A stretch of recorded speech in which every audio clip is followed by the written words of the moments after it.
You didn't pick up. Right. It went to voicemail. Yeah.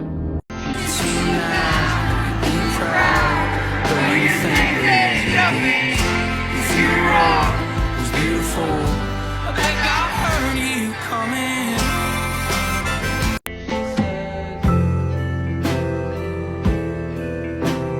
What would if you gotta burn it all to the ground? Then let it burn.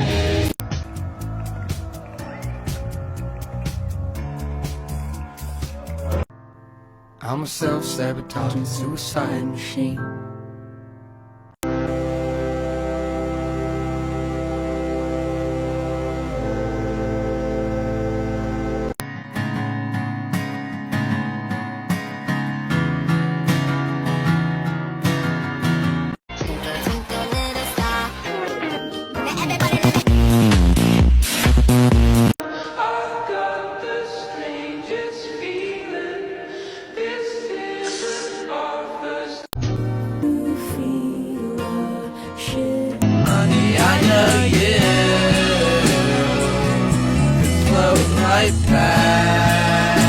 What am I supposed to do? I don't know what to do. Am I doomed? Are you doomed? Are we all doomed? No. You don't need to remind me. I should put it all behind.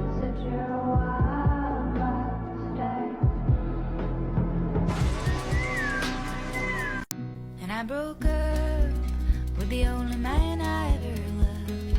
Told him we were done, said I love you, I'm sorry. You were the best, but you were the worst. Baby, my baby, till you're baby.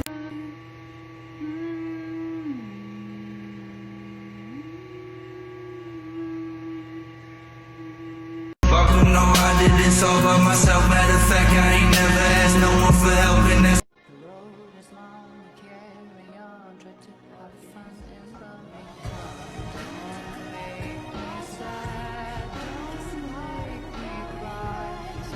Wasn't the 38 missed calls from Cassie that concerned him. It was the fact that there were 0 calls from Maddie.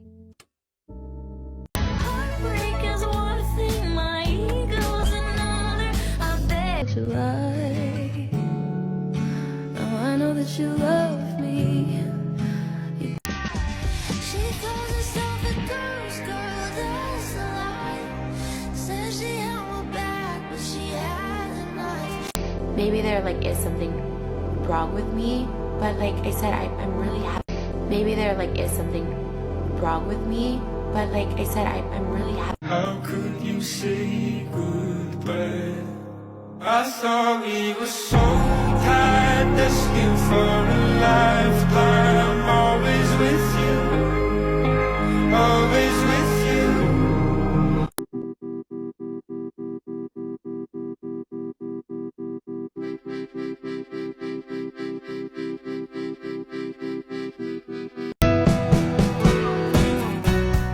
You can drive both hearts long to the tide we went.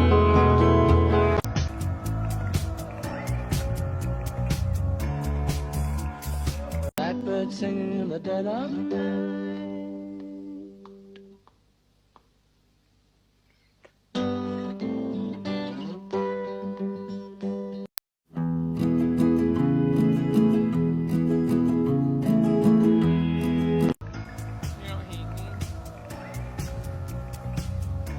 Never hate you.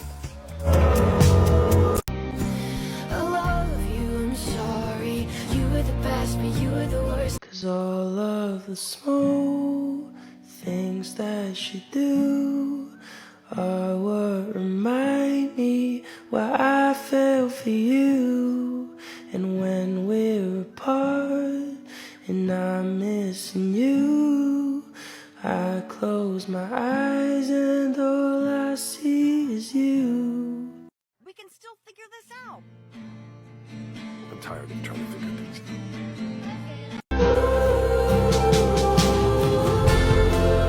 Well, don't you sit in front. your new girl is my clone. Did you think I didn't see that? My friend.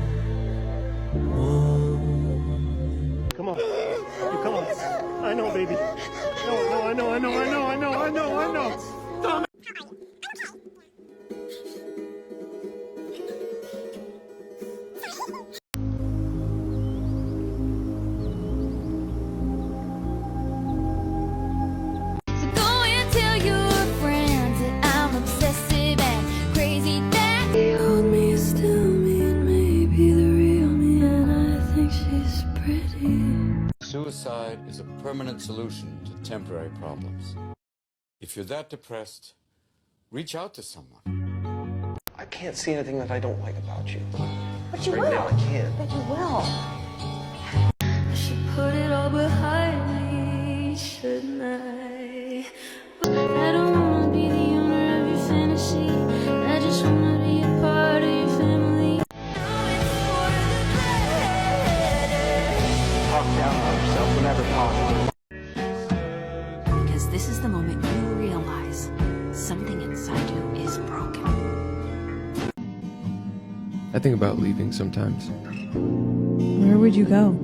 Anywhere. Just not here.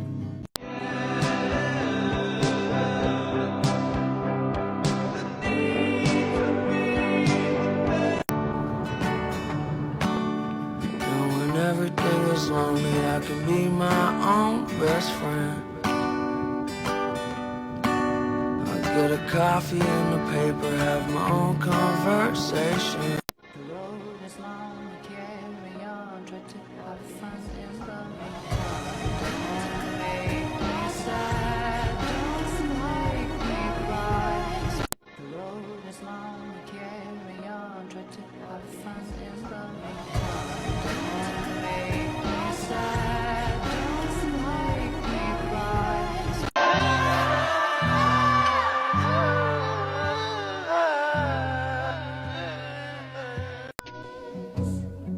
He needs me, he needs me, he needs me, he needs me. And I do care. I care about everything too much.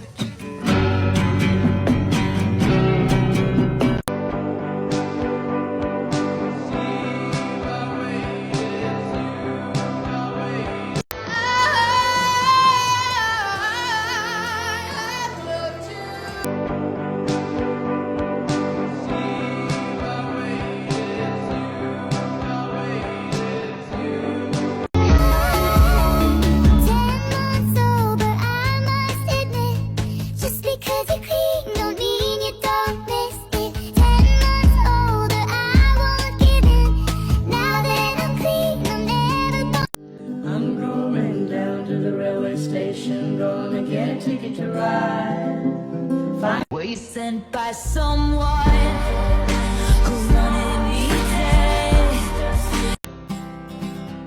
It's better to feel pain.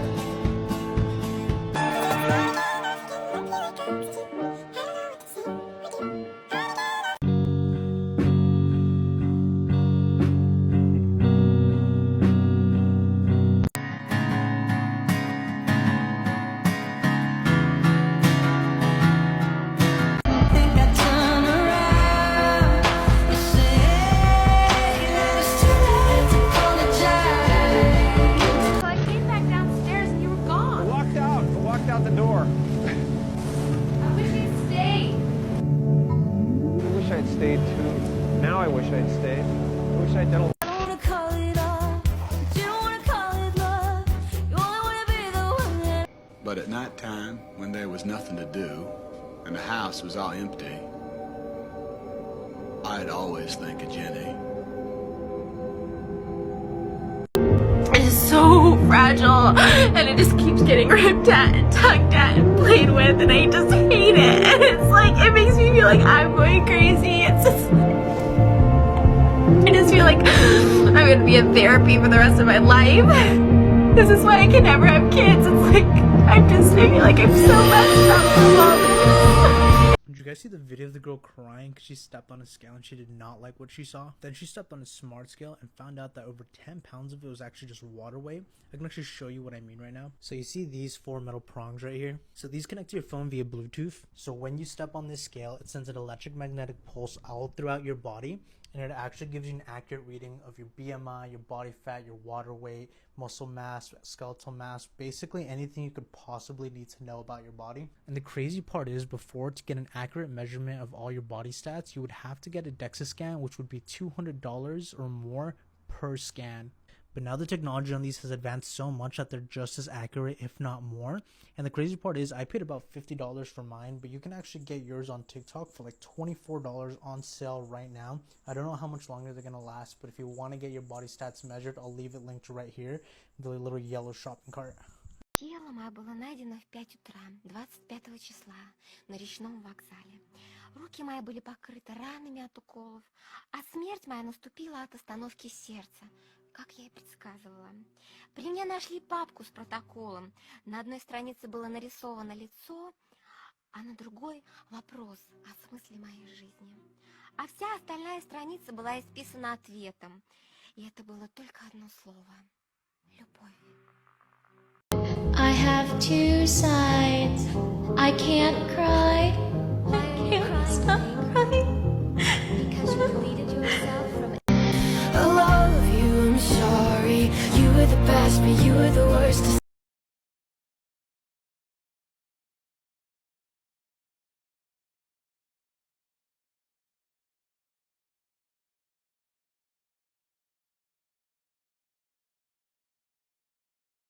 You were leading me on the whole time. You wouldn't call it that, obviously, but you were happy to let me think everything was fine. I don't know why I let it happen for so long. Maybe it's because it was just easier to let it run its course than confront the problem. Or maybe it's because I would rather live in ignorance than have to face the truth that I was alone. But none of that changes the fact that you led me on. So why do I keep blaming myself? But lately, you know, I'm not sleeping, and Ты сам в себя стрелял? Да, но это не страшно. Мама, гляди на меня. Со мной все хорошо. Верь мне. Hey, your eyes have a little green in them. July. Now I know that you love me. Once I took your medication to I need you in my life. Really? You're the biggest asshole I know, and you're the only thing that makes sense to me. Promise me you're never gonna talk to him again. No, I promise. Seriously. I promise I'm not gonna text him No back. contact? Never again. Like, Good, I'm literally good. not doing that. You have my word. And if I ever do, I don't even know. He's the worst. He's so toxic. I'm done being toxic. I'm not talking to You him. promise you guys are done? I swear. Okay, good for you.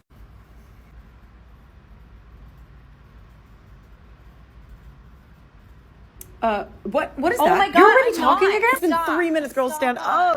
one day I will stop falling in love with you someday.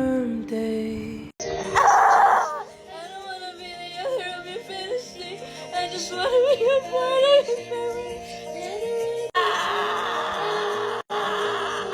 You're like, I wanna catch you. I don't wanna talk about it. Kiss me on the mouth and love me like a sailor. And when no, it's no use, Joe. Joe, we gotta have it out. I gave up everything you didn't like. I'm happy I did. It's fine, and I waited, and I. Please don't mute. Please. Please, no. No. Oh my God! Please don't mute. Please. Please, no. No. Oh my God!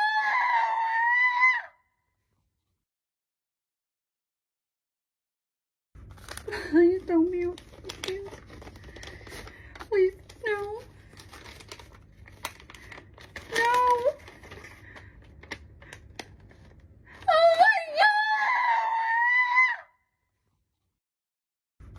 Please don't mute.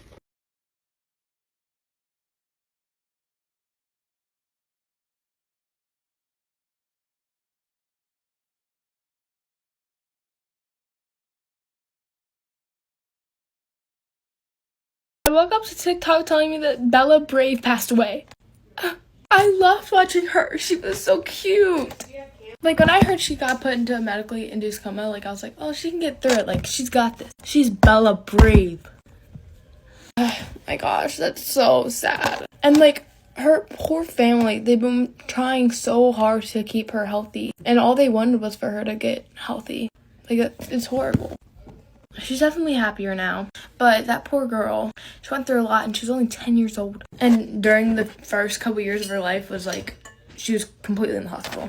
That's so sad. Everyone's gonna miss her smile and her giggles that are posted on TikTok. Like, that's horrible. Continue praying for their family, because this is definitely very difficult to get through. Like, imagine. Like, I can't even think or comprehend. But it did say that she passed peacefully, so that is good. But we're all gonna miss her giggle and her laugh and her funny videos that are posted on TikTok. But that's really it. Keep them in your prayers. But yeah, bye guys. Love you. And anytime you feel the pain, hey Jude, Bad luck to talk on these rides. Chrissy, wake up! I don't like this! Chrissy, wake up! July. Now I know that you love me. So, video before this, kind of sad, is sad.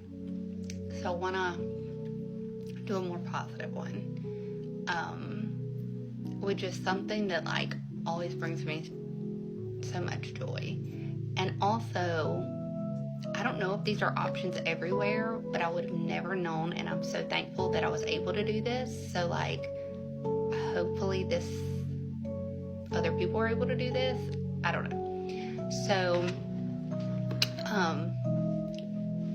when Aubrey was at the funeral home, the lady, love her so much. If you're on here, love you. The whole funeral home. Let me take that back. Everybody was great. Let's talk about the lady who did her makeup. So they obviously reached out. They wanted to be very respectful and like do her makeup in a way that she would have liked. And so I sent, pictures of how she did her makeup.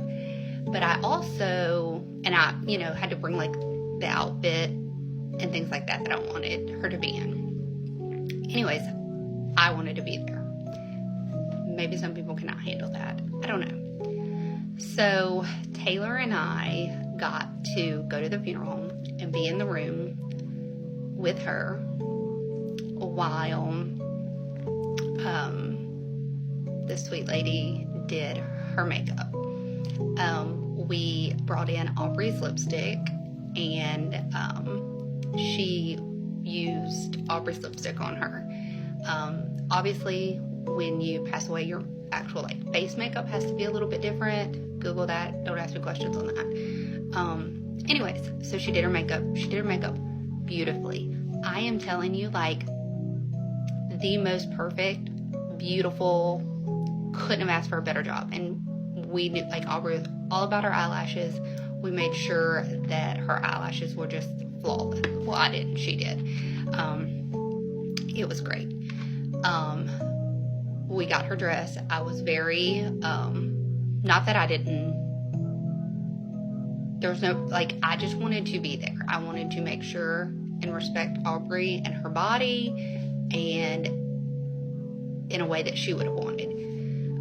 And so I made sure to stay while she was dressed. Taylor did have to step out for that part. That was a little difficult for her. So we got her dressed. But then, guys, I'm gonna cry. So Aubrey loves her hair curled. So her pink lange, I don't know how to say that, wand, I brought with, and so, I got to curl her hair one last time for her funeral. And so the lady did her makeup, we got her dressed, and then I got to curl her hair one last time. And then, yep, she was just beautiful. You genuinely could not tell at all. She looked like she was sleeping. And, so it was great. So, I don't know, that brings me so much joy. I love the fact that I got to be a part of her last, getting dolled up, getting her makeup done, and then I got to curl her hair one last time. And so that was great. And so while talking about it, to answer your question, yes, she had an open casket. And she had a pink casket. It was like a pale pink color. And there was questions about pictures. Because phones and chaos were such a part of life, I actually banned all pictures, all phones. Like, even on her obituary, it stated that no phones were allowed to be brought in and that you would be escorted out if you had a phone. So there are not any pictures of her casket. There are not any pictures of her. There are not any pictures of her service. I did not want that.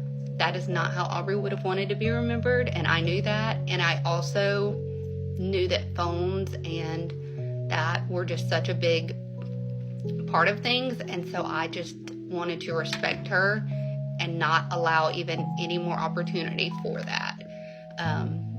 So no, there's no pictures. I'm sure I could find like a picture of what it looked like, but it was a pale pink. And then we also got a vault to put her casket in, to put in the ground. There's no reason other than it freaked me out to just put her casket in the dirt. I wanted it in a vault, super protected. And the vault is white with like pink glittery swirls, just very girly, like my girl. So it was, it was, I don't know. That answers a few questions that I also saw. But I just wanted to share that, like, when a loved one passes, like, always check and see, like, maybe you can do their hair, maybe you can do their makeup, maybe you can help dress them. And so we were just privileged to be able to go and do that and have those last moments. And we also had Aubrey's phone, like, Spotify playlist, and so we played all her favorite Spotify playlist songs, like Megan Maroney and just all her wild and crazy songs, as we were getting her ready, like she would be in her room, listening to music, getting dressed. And so I was just honored and privileged to be able to do her hair, and that Taylor and I got to watch and be a part of getting her ready to go to her funeral. So I'm glad that I'm able to share some positivity after that last video.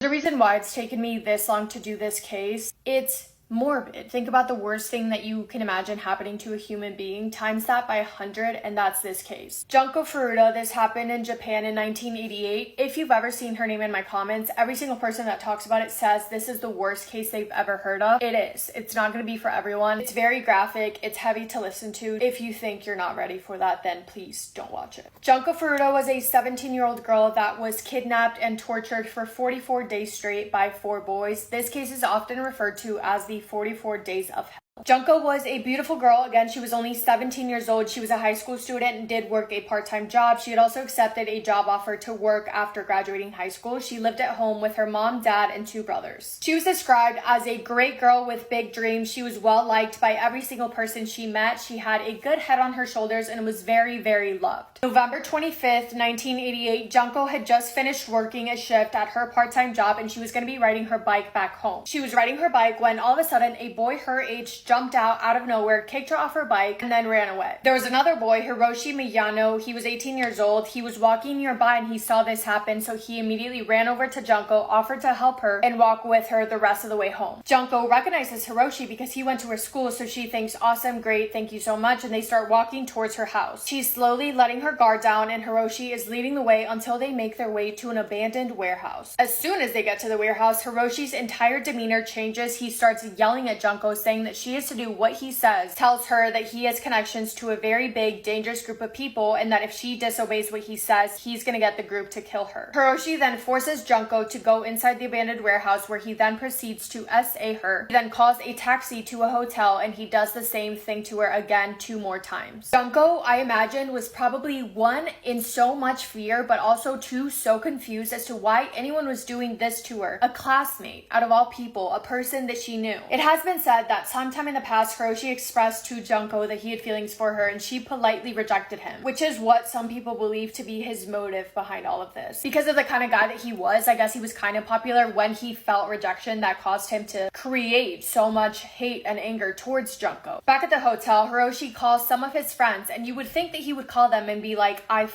up. But instead, he called them to brag about it as if he was proud of it. His friends, unbelievably so, were excited about this. They told him to not let go of Junko, to keep her hostage so that they can do the same thing to her that he had just done. At 3 in the morning, Hiroshi takes Junko to a park where they would meet up with 3 of his friends. Joe was 17 years old, Shinhee was 16, and Yuyushi was 17. Excuse me if I'm pronouncing that wrong. We all know I'm not good at pronouncing. When the friends showed up, it was at that point that Junko realized that Shinhee was the one that had kicked her off her bike that day. So that whole thing had been planned for Hiroshi to come in, act like a hero, and in reality, that's what was supposed to happen all along. The 4 boys had dropped out of high school that summer of 1988. They got involved with a group of people committing organized crimes including theft and SA. We later find out that that little group of boys had done this before. Earlier that month, before they kidnapped Junko, they had done this to a different girl, tricked her into trusting them, SA'd her, and then let her go a few hours later. The boys tell Junko that they're going to be going back to Hiroshi's house, where he lives at with his parents, and they tell her that if the parents ask, she has to pretend to be one of their girlfriends. Back at Junko's house, her whole family is extremely concerned. They had reported her missing, and there was a whole investigation looking for her. However, because the boys did not want to get caught, they forced Junko to call her family and say that she ran away because she wanted to, and that she was safe with other friends and did not want to be found. After that, all search parties were called off. Junko would now be held for the next month and a half in what was truly a living nightmare. She would be kept and hidden in a bedroom on the 2nd floor of the house, where she would be starved. She was forced to eat insects, cockroaches, bugs, and her own feces and urine, and she had to do that because that was the only thing that she had to fuel her to try and survive this. Now I'm gonna go more into detail about some of the things they did to her if you don't want to listen, because it truly is so disturbing and so morbid. Skip ahead a little bit. Junko was brutally beaten. She would be hung up and used as a punching bag for the boys to punch as hard as they could. She would be laid on the ground for the boys to step on and jump all over her head. She would be SA'd multiple times a day, and they would invite other friends, other horrible people to come and do the same thing to Junko that they were doing. They invited 2 guys most often to use Junko, but it is believed that over the course of her time there, she was SA'd over 400 times by 100 different people. They would insert foreign objects in places they should never be, if you get what I'm saying. The damage was so bad that it damaged a lot of her internal organs. Some of the objects that they would force through inside her mouth and different places would be fireworks that they would light in her. They ripped off part of her eyelids. They ripped off one of her using pliers, and she was never allowed to be clothed. They would force her to be undressed, even when they forced and locked her out in the balcony to sleep outside in the middle of winter, mind you. And that's not even scratching the surface on the things they did to her. It was so bad that Junko would beg them to please just kill her and end it all. One of the times when the 2 guys that would often go there left and went back home, one of the guys started to feel guilty for what he did. He felt so guilty that he ended up telling his brother everything, who then told his parents, who then told the police. The police are now informed of these horrific actions that are happening to a girl that's being held hostage, so they go to Hiroshi's house to see what's going on. Hiroshi's parents answered the door, and they said that there was no girl in there. They didn't know what they were talking about. They even offered to let the police go inside and check it out because there was no girl there. This is so infuriating. Because the police were offered to come inside, in their head they thought, well, obviously there's no girl there. They would not have offered for us to come inside if there was something really going on, so it must be fine. And they decided to not go inside. They just left. Hiroshi's parents also later claimed that they didn't really know what was going on because apparently they had a vacation house that they would go to often. But really, it's your house. You were there. You were present. You knew what was happening. That's at least my opinion, but A few weeks into being held captive, by some miracle, Junko was still alive and she managed to sneak away long enough to find a phone. She was about to call the police, but right before she could, Hiroshi saw her, ripped the phone out of her hands. To punish her, he doused her legs in lighter fluid and set them on fire. As time went on, because Junko was in such bad shape, she was barely recognizable, the boys lost attraction to her. They decided that they needed to go out and look for a girl that they were attracted to. So they did. They abducted a 19-year-old girl when she was on her way home from work and essayed her. They then left her there and went back to the house. January 4th, 1989, the boys challenged Junko to play a game. Because she was so weak, they were not expecting her to do well, but Junko won the game. Even in the worst imaginable condition, Junko was still smarter than those stupid little 4 boys, even if the only way that she could show it was a game, but still, she won. As I'm sure you can guess, that infuriated the boys. They were so angry that she won the game, they started beating her, burning her with hot wax. When she physically could not bear it anymore, she collapsed and started having a seizure. The boys thought that she was faking, so they poured more lighter fluid all over her and lit her on fire again. She eventually became unresponsive, and at 10 in the morning, Junko Furuta passed away. After 44 days of torture, her body just gave up and she lost her fight. I guess the boys thought that she was just unresponsive and not really dead because she had passed out in the past before, so they didn't realize that she had died until after 24 hours later, which is when Hiroshi called his brother to ask for help to dispose of the body. The idea they came up with was to put her body in a blanket, put it in a large travel bag, and then put that in a metal drum and fill it with wet concrete. They then waited for the concrete to set, drove to a nearby landfill, and dropped it in there. And guys, nobody was looking for Junko because they thought that she did run away on her own accord and that she was safe and that she was with her friends and really did not want to be found. So isn't that crazy to think that the boys were this close to getting away with it? But I'm so glad to say that they don't.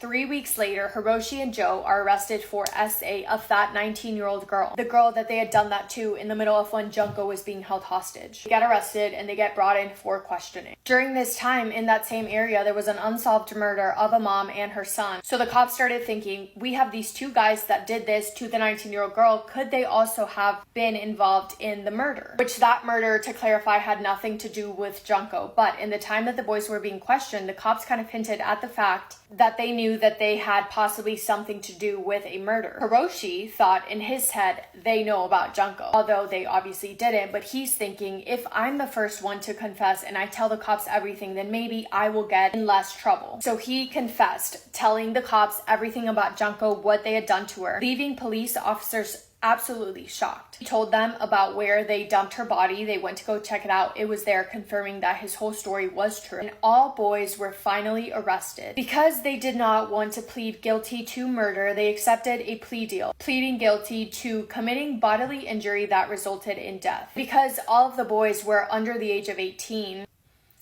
their sentences are gonna make you angry. Hiroshi was originally sentenced to 17 years in prison. He tried to appeal it because he thought that that was too long, and the judge actually said, you know what, that's not enough, and he resentenced him to 20 years. He was released in 2009, and he has then changed his name. Joe, and I know I'm not saying the name correctly, I'm sorry. He was sentenced to 5 to 10 years in prison, so he was released in 1999, but in 2004, he was arrested again, spent more time in prison, and was released in 2009. Shinhee was originally sentenced to 5 to 6 years in prison, but he was resentenced to 5 to 9 years, so he was released in 1998. Yayushi was originally sentenced to 3 to 4 years in prison and was resentenced to 5 to 7 years. He was released in 1996. Absolutely horrific. I know for a fact that you guys are gonna go crazy in the comment section, but this is literally insane. It's disgusting. That's all I have for today. I love you guys so much. Massive kiss on the forehead to every single one of you. I hope you've had the best day ever.